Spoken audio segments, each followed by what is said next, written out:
Welcome and thanks for joining us. This is 5 Things with Major League, where we talk about the 5 news stories you need to know about without all the extra noise. This week, we're going to be talking about the most incompetent administration in American history. Jasmine Crocket can say it again for all I care. Trump stealing your right to vote. A Georgia woman has been arrested for a miscarriage. And an upcoming DC protest on April 5th. But first, if you like this kind of content, it would be incredible if you would like, follow, and share. Never in the history of this great experiment we call America have we seen an administration this incompetent. So I'm sure you've been following the news all week about Signalgate. Long story short, the Defense Secretary Pete Hegseth started a Signal chat where they were discussing the upcoming military strikes against Yemen with National Security Advisor Mike Waltz, Vice President J.D. Vance, Tulsi Gabbard, others. They inadvertently added a reporter from the Atlantic magazine, Jeffrey Goldberg, who ended up writing a whole story about their gross incompetence. This has been by far the biggest story of the week and also the biggest national security blunder in history, at least all my years. Now, at first, Trump administration officials, including Donald Trump and Pete Hegseth, tried to blow off the story, saying there wasn't any classified materials being shared, and this was a mistake somehow that this reporter was sucked into the chat, and this was all no big deal.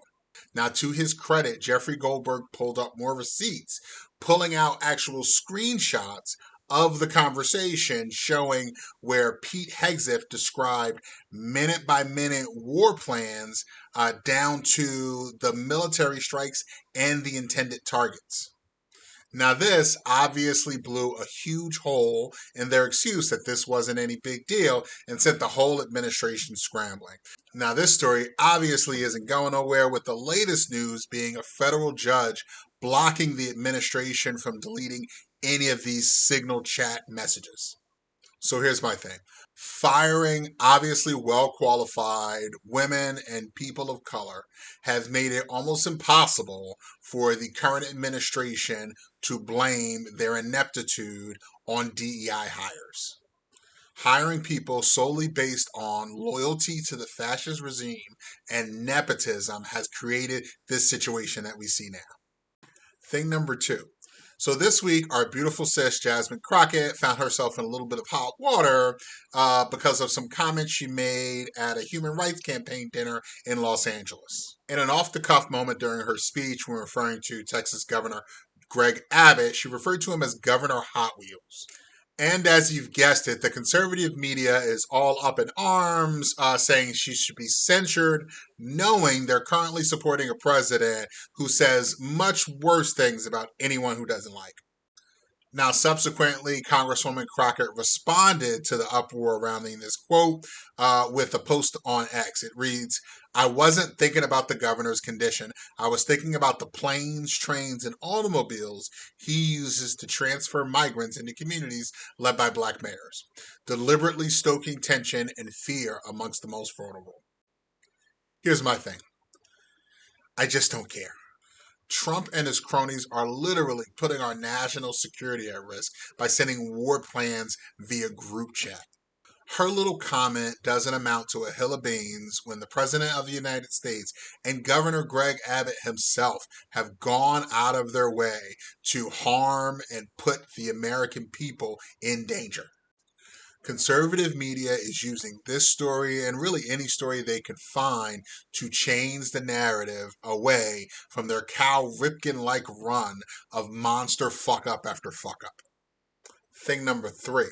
The most corrupt president in the history of America is continuing his effort to undermine our elections and our confidence in our voting system.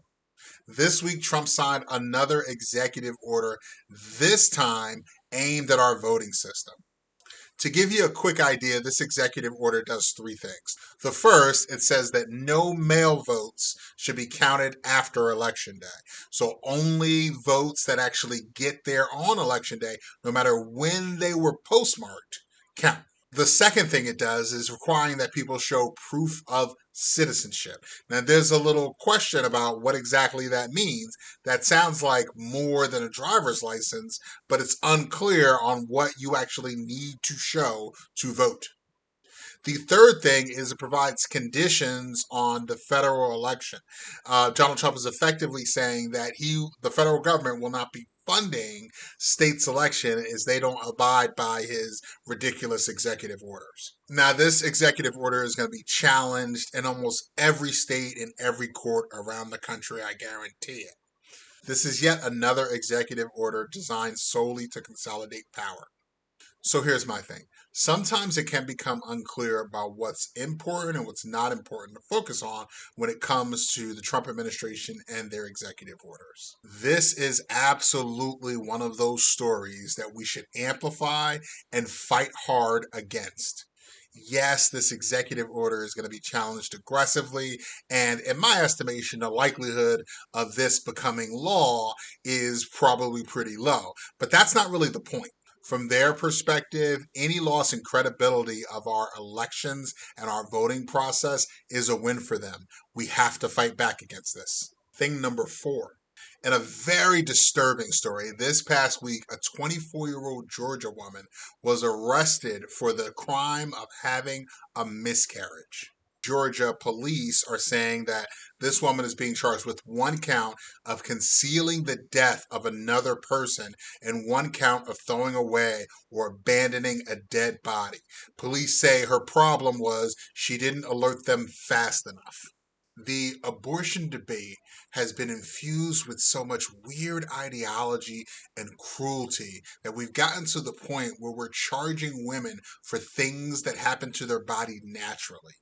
We have a whole autopsy that shows this 19-year-old woman had a miscarriage. There was no injury to the fetus and the baby never took a breath. Yet here we are with this woman facing actual prison time for something that has already traumatized her beyond belief. Thing number 5. Protests around the country are not slowing down. In fact, the exact opposite. The protests around the world are becoming more frequent and in bigger scale. A coalition of progressive groups are planning a massive demonstration around the country, the largest of which being in Washington, D.C. on the National Mall this upcoming Saturday, April 5th. The Hands Off March in Washington, D.C. is set to be one of the largest anti-Trump and anti-fascist demonstrations since the inauguration. Here's my thing. Keep it up. Protests, strikes, demonstrations, boycotts only work if it's sustained. Now, keep in mind, there has literally been protests every week since Trump took office, and there are bound to be more with dozens already scheduled. But the more consistently we see rallies, protests, demonstrations like this each and every week, the more pressure gets put on the people that can actually enact change. So yes, protest this week. Yes, boycott this week. Yes, speak out this week. But make sure we're doing that every week. And if you find yourself in DC this weekend, be nonviolent, be safe, be smart. As always, if there's a news story you think we should be talking about more, drop a comment down below. Thanks for watching this week. Stay safe. Tell your mom I said hi.